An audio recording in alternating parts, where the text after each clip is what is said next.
আসসালামু আলাইকুম।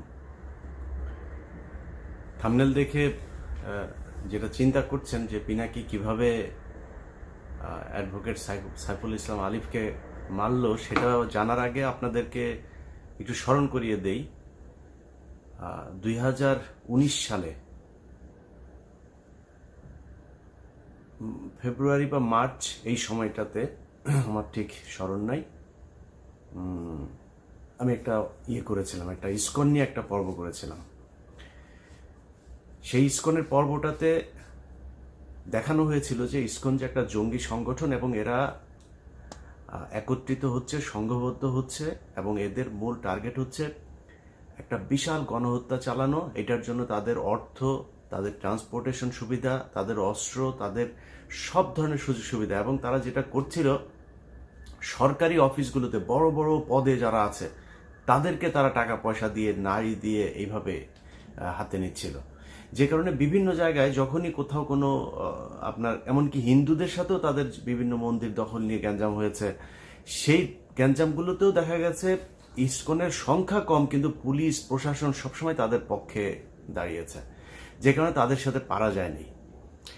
তো ওই সময় কিছু কিছু বিশেষজ্ঞ আছে, সেই বিশেষজ্ঞদের নাম বলতে চাই না, ঝামেলা আর বাধাইতে চাই না, কারণ 5 বছর অনেক যন্ত্রণা সহ্য করে আসছি, তো একটু শান্তিতে থাকতে চাই। হ্যাঁ, তো তারা বলেছিল ইসকন নাকি একটা তাবলিগ সংগঠনের মতো, এরা তাবলিগের মতো গান টান গায়, হ্যাঁ, এরা কৃষ্ণ ভাবনা করে, তো এটাই হচ্ছে তাদের মূল কাজ। এখন দেখেন বাংলাদেশের সবচেয়ে বিস্ফোরা হয়ে দাঁড়িয়েছে ইসকন। আমি ইসকনের এই হত্যাকাণ্ডে ডেইলি স্টারের একটা নিউজ গতকালকে করেছে, Chinmoy followers clash with cops in Chittagong, lawyer killed. এটা হচ্ছে ডেইলি স্টারের সংবাদ। আর প্রথম আলো নিউজ করেছে, সময় নিউজ করেছে, চট্টগ্রামে আইনজীবীকে হিন্দু ভেবে হত্যা করলো দুষ্কৃতিকারীরা। বুঝছেন তো, হিন্দু ভেবে কারা হত্যা করেছে? তার মানে মুসলমানরা হত্যা করেছে। তো সমস্যাটা এইখানেই। এখনো পর্যন্ত এই গণমাধ্যমকে কিছুই করা হয় নাই, গণমাধ্যমে কিছুই হয় নাই। সময় টেলিভিশনের সাকি এইখানে এখন পর্যন্ত তাদের হয়ে কাজ করে। কমল দে এখনো পর্যন্ত, এই যে নিউজের সাথেও সম্ভবত কমল দে জড়িত আছে, সে ওইখানে এই নিউজ করেছে, সময় টেলিভিশনে কালকে থেকে যাচ্ছে। এখন এটা বিচার করবে কে? আপনাদের গত 2 দিন ধরে দেখছি যে সবাই পিনাকির পেছনে লেগেছে, কারণ পিনাকি হচ্ছে ওই যে প্রথম আলোর সামনে গিয়ে গরু জবাই করেছে, এটার জন্য। পিনাকির অতীত, পিনাকি গণজাগরণ মঞ্চের সাথে ছিল, পিনাকি অনেক বাম করেছে, পিনাকি হুজুরদের বিরুদ্ধে অনেক কথা বলেছে, জামাতের বিরুদ্ধে অনেক কথা বলেছে। পিনাকির প্রতি আপনার ক্ষোভ থাকুক, সন্দেহ থাকুক, কোনো সমস্যা নেই, কিন্তু পিনাকি যেটা করেছে এই গেল 2-3 বছরে, পিনাকির যে অবদান এইটুকু আপনাকে স্বীকার করতে হবে।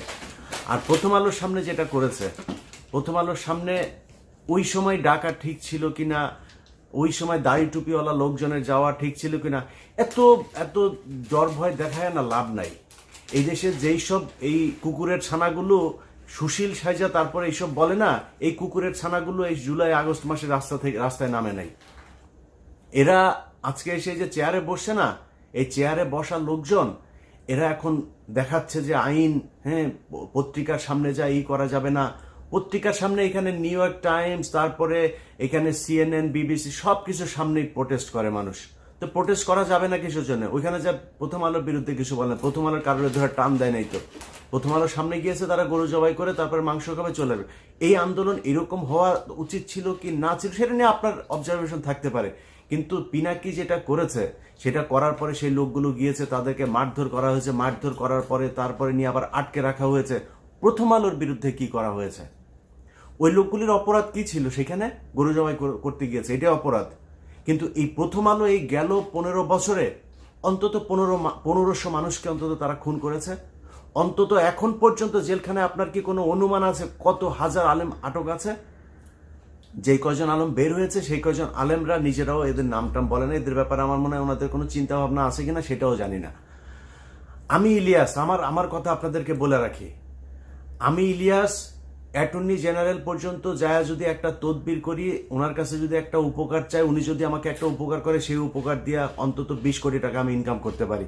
আমি ইলিয়াস করি না। অ্যাটর্নি জেনারেলের কাছে যায় জিজ্ঞেস করেন, যতবার তাকে ফোন করেছি এই রাষ্ট্রের জন্য ফোন করেছি, এই আলেমদের ছাড়ানোর জন্য ফোন করেছি, বাবুল আক্তারের কথা বলেছি, বিডিআর এর হত্যাকাণ্ডে যারা আছে তাদের কথা বলেছি, কোনোদিন পার্সোনাল কোনো ইন্টারেস্ট নিয়ে তার কাছে যায়নি। জিজ্ঞেস করেন যায়। তো উনি আইনের ভেতরে থেকে যতটুকু সম্ভব হয়েছে, কিন্তু আলেম যারা আছেন আপনারা তো তাদের সাথে জেল খেটে এসেছেন, দেখেন নাই তাদের কি অপরাধ। আসিফ নজরুল বলে যে এই ডিজিটাল নিরাপত্তা আইন, সে আমাকে ওই দিন ফোন করে বলছে যে আপনার এখন সমস্যা কি, আপনি চলে আসেন, আপনার শুনলাম পাসপোর্ট নিয়ে সমস্যা। আরে আসিফ নজরুল, আপনি আমার পাসপোর্ট নিয়ে উনি দেখবেন। আরে আসিফ নজরুল ভাই, আপনি আমার পাসপোর্ট নিয়ে দেখবেন, আপনি এসবি রে বলেন না, পাসপোর্ট অফিসে বলেন না, ওদের যদি বাপের ক্ষমতা থাকে আমার পাসপোর্ট আটকায় রাখতো, ওদের বললেন ক্ষমতা থাকে, উনি আমাকে এই হেল্প করতে চায়। আপনার কাছে এই হেল্প চাই না তো ভাই, আপনার কাছে জীবনে কোনোদিন কোনো পার্সোনাল ইন্টারেস্ট নিয়ে জীবনে ইলিয়াস যাবে না। কিন্তু আপনি এই যে আলেমরা এখন পর্যন্ত আটকে আছে, ডিজিটাল সিকিউরিটি অ্যাক্টেই অনেক আলেম আটক আছে, আপনার সেখানে ভূমিকা কি, আপনার পদক্ষেপ কি, আসলে কি কিছু নেওয়া হচ্ছে? কিছুই নেওয়া হচ্ছে না। এখন বালের এক আইন দেখাচ্ছে ওইখানে প্রথম আলোর সামনে যাওয়া যাবে না, ডেইলি স্টারের সামনে যাওয়া যাবে না, কালবেলার সামনে যাওয়া যাবে না, হাজার হাজার পুলিশ আর্মি যায় সেখানে ভরে। আরে বেটা, তুই যে চেয়ারে বসছিস ওই চেয়ারটাই তো জোর করে দখল করে শেখ হাসিনা কি তোর কি ওইখানে বসাইছে? তুই নির্বাচন করে আসছিস, তুই কোন সংবিধানের কোন ধারায় তুই এই চেয়ারে বসছিস? তুই এখন আইন দেখাস। এই দেশ বিপ্লবের মধ্যে আছে, বিপ্লব করে আদায় করতে হবে। গতকালকে সাইফুল ইসলাম আলিফকে সেখানে খুন করা হইলো, গোয়েন্দা সংস্থা কি বাল ফালাইছে সেই জায়গায়। এই যে 33 আপনার ডিভিশনের যেই জিওসি, এই যে এখন জাহাঙ্গীর আলম ডিজিএফ এর চিফ, তার এখন তার কাজ কি, সে কি করছে? আসামিরা বাংলাদেশের ভেতরে এখন পর্যন্ত আছে, সে ধরছে না কেন? হত্যা মামলার আসামিরা ঘুরে বেড়ায়, তাদেরকে ধরা হয় না। কাজ কি আর্মির, সেনাবাহিনীর, গোয়েন্দা সংস্থার কাজটা কি? সাইফুল ইসলাম যে বের হলে ওকে মারবে জানে না? সামনেই তো ওরা ত্রিশূল নিয়ে দাঁড়ায় ছিল, এই খবর সেনাবাহিনীর কাছে ছিল না, মানলেন না কেন? পিনাকি যায় সেটা মারাইছে, তাইলে পিনাকির যেহেতু দোষ, তো পিনাকি এইখানে প্রথম আলোর সামনে বিশাল ঘটনা ঘটলো, ওইটাও পিনাকি দোষ করছে, এই জন্য এটা ঘটছে। যারা এই 2 দিন সুশীল বাক্য ছাড়লেন তারা এটা ঠেকাইতে পারেন নাই কেন? যেই দিনের ঘটনা, এই পিনাকির ওই ঘটনার পরে 5 জনকে ধরে নিয়ে গেল তেজগাঁও থানায়, সারা রাত তাদের বলা হলো সকালে ছেড়ে দিবে, সকালে বলছে যে তাদেরকে করে দিবে। আমি ওইখানে 3.5 ঘন্টা লাইনে ছিলাম, আমি বলেছিলাম যে তাদেরকে যতক্ষণ না ছাড়াবো, এটার জন্য যত খারাপ পরিস্থিতি তৈরি করা প্রয়োজন হয় সেটা করা হবে। তাহলে যদি নাকি না ছাড়তো তাহলে সেটা হইতো। তো ছাড়তে দেরি করলেন কেন? 3.5 ঘন্টা কেন আমার বসায় রাখলেন? 3.5 ঘন্টা পরে যায়, তারপরে ডিসি এসে সেটাকে সেই 5 জনকে ছাড়লেন, তার আগেই তো ছাড়তে পারতেন। এখন আপনারা চিন্তা করেন যে দেশের অবস্থা এই হয়ে যাবে, সেই হয়ে যাবে, তৃতীয় পক্ষ এখানে সুবিধা নেবে। তো তৃতীয় পক্ষ সুবিধা নিবে, ওই দিনই তো 3টা কলেজের মধ্যে মারামারি, সেই কলেজের ওগুলি গোয়েন্দা সংস্থা ঠেকাইতে পারে নাই কেন? সেগুলো ঠেকানো উচিত ছিল না? ইসকন এখনো পর্যন্ত যেগুলো করে, ইসকনের লোকজনদের ধরেন না কেন? এই যখন আমি এই ভিডিও বানাচ্ছি বাংলাদেশ সময় গভীর রাত, এই সময় পর্যন্ত শুনলাম যে তারা বিভিন্ন পাহাড় বিভিন্ন জায়গায় ইসকনের লোকজন জড়ো হয়ে তারা সমাবেশ করছে, তারা কিভাবে মুসলমানদের উপরে হামলা করা যাবে এইসব নিয়ে ঐক্যবদ্ধ হচ্ছে। তো এটা তো গোয়েন্দা সংস্থার কাজ, কিছু করছেন কি আপনারা? এখন প্রথম আলো, ডেইলি স্টার আর হচ্ছে গিয়া এইটা হচ্ছে বাংলাদেশের সবচাইতে সেন্সিটিভ জায়গা। এই যে ডেইলি স্টারের যে সংবাদ, যে পুলিশ আর আইনজীবীদের এই ইসকনের নামও নেন, একটা জায়গায় ইসকনের নাম নেয়, ওই যে চিন্ময়ের নাম নিচ্ছে, চিন্ময়ের ফলোয়ার্সদের মধ্যে পুলিশের একটা সংঘর্ষ, সেখান থেকে একটা এই নিয়ে হাসপাতালে ভর্তি করেছে। হাসপাতালে ভর্তি করার পরে তারপরে ডাক্তার তাকে, কর্তব্যরত ফিজিশিয়ানস তাকে আপনার প্রোনাউন্স করছে যে হি ইজ ডেড। এখন এর বাইরে কোনো তথ্য তারা জানে না, তারা এইভাবে একটা মিস ইনফরমেশন মানুষের মধ্যে ছড়াই দিল। এটা তাদের সূক্ষ্মভাবে এইভাবে গত 15 বছর করেছে, এখনো করবে, সামনেও করবে। এদেরকে সুযোগ দেয়া যাবে না। যে যত বালের আইন মাইন, যত বালচাল শিখান, কোনো সমস্যা নেই। ডেইলি স্টার, প্রথম আলো, আপনার এলাকায় যারা কিনা এদের এই যে পত্রিকার দেয় না, এদেরকে বলতে হবে এটা আমার মত প্রকাশের স্বাধীনতা। প্রথম আলো, ডেইলি স্টার যেমন মত প্রকাশ করে না, আমার মত প্রকাশের স্বাধীনতা।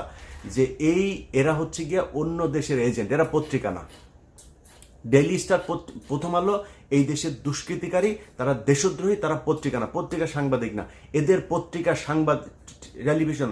আপনি যিনি দিনাজপুরে বসে আছেন চট্টগ্রামের ঘটনার জন্য আপনার খারাপ লাগছে না? যিনি চুয়াডাঙ্গায় আছেন খারাপ লাগে না? জামালপুর আছেন খারাপ লাগে না? কুমিল্লায় আছেন খারাপ লাগে না? ব্রাহ্মণবাড়ি আছে খারাপ লাগে না? আপনি ওইটার জবাব নিতে চান, ওইটার প্রতিশোধ নিতে চান, আপনার এলাকায় বসে আপনি প্রতিশোধ নেবেন। প্রথম আলো, ডেইলি স্টার, কালবেলা এরা কোনো পত্রিকা না, এরা এই দেশের দুষ্কৃতিকারী। বিপ্লব চলছে, বিপ্লবের মাধ্যমে সেটাকে মোকাবেলা করতে হবে। আইনগতভাবে যদি মোকাবেলা করতো তাহলে সরকার এতদিনে করতো, কোনো কিছুই করে নাই। এবং প্রথম আলো, ডেইলি স্টার, তার লোকজন সব ইউনূস সরকারের পিছনে আশপাশে বসায় রাখছে। ডক্টর মোহাম্মদ ইউনূস তো কাউকে চেনেও না ঠিক মতো। তো উনি মনে করছেন ভালো মানুষ, উনি মনে করছেন ও এই দক্ষ মানুষ, পড়াশোনা করেছে, ভালো বোধহয় ইয়ে করবে। কিন্তু এই যে পড়াশোনার পাশাপাশি যে সে যে প্রথম আলোতে কোচিং করেছে, এই দিল্লিতে গিয়ে কোচিং করেছে, সেটা তো আর ডক্টর মোহাম্মদ ইউনূস জানে না। তো তাদেরকে নিয়ে বসায় রেখেছে, তারা তাদের মতো করে কাজ করছে। অতএব আইনগতভাবে প্রথম আলো, ডেইলি স্টার এদের বিরুদ্ধে এরা কিছু করবে না। আমি একটা ডকুমেন্টারি তৈরি করলাম, সব দেখাইলাম সেইখানে, তারপরে ওইটার পক্ষে কোনো ব্যবস্থা তো নাই। ওনারা উপরের লেভেলে সবাই বসে বসে প্রথম আলোর পক্ষে করে, আপনার ফেসবুকে পোস্ট করে, মানে আমার নিয়েও কিছু বলে না, ডকুমেন্ট নিয়েও কিছু বলে না, প্রথম আলোর পক্ষে পোস্ট করে।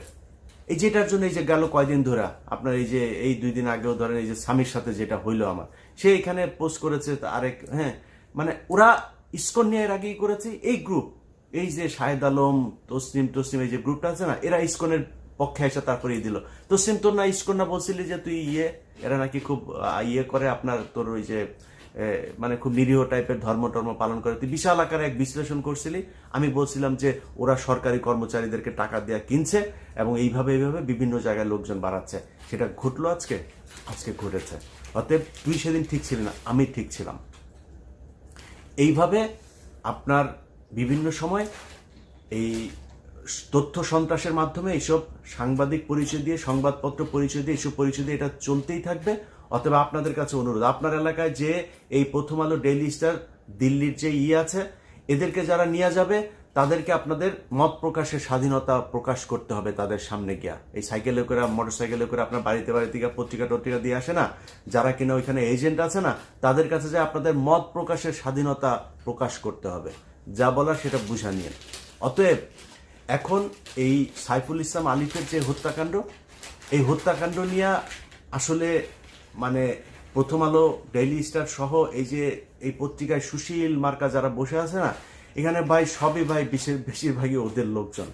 সো আপনার এখন হয়তো একটা পরিস্থিতির কারণে একটু চুপ হয়ে আছে, তারপরে সবল দিচ্ছে, মাঝে মধ্যে ফোঁস করে উঠছে। এই ডেইলি স্টার এইটা হচ্ছে তার আর একটা প্রমাণ। তো আমরা কিছু বলার নাই, এই দেশে মুসলমানরা এখন সংখ্যালঘু।